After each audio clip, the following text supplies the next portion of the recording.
Narito ang detalye sa mga huling sandali sa buhay ni Mami Inday. Ano nga ba ang sanhi ng kanyang pagpanaw? Tara at ating kilalanin at balikan ang kwento ng kanyang buhay.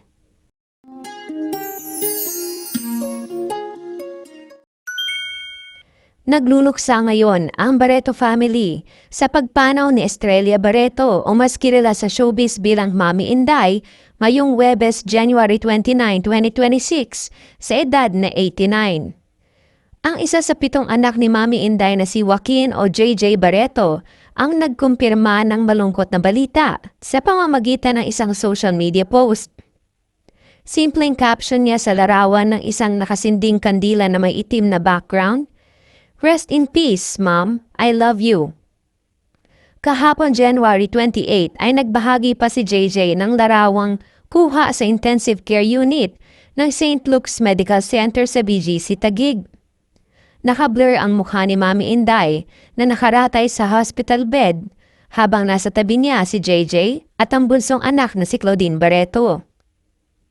Sa caption ni JJ, "Get well, Mom." Hindi pa tinutukoy kung ano ang sanhi ng pagkamatay ni Mami Inday. Ngunit sa isang panayam noong September 2024 ay isiniwalat ni Claudine na may lupus ang kanyang ina.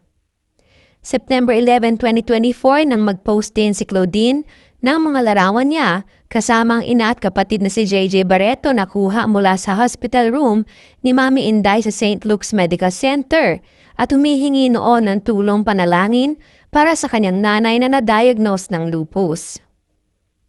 Unang binahagi ni Joaquin ang pagkaka-ospital ni Mami Inday bago magbagong taon noong December 29. Sa litrato makikita si Joaquin kasama si Claudine na bumisita sa kanilang mami.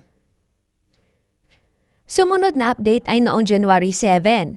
Caption niya sa mga larawang kuha sa loob ng kwarto kung saan nakakonfine si Mami Inday, "With Mom still sick." Noong araw ring iyon ay nagpost na iba pa mga larawan si Joaquin. Banggit niya sa caption, "Mom isn't okay yet, hoping for healing." Inabot ng 2 linggo bago nakapag-post muli ng larawan si Joaquin tungkol sa kalagayan ng ina noong January 22 na.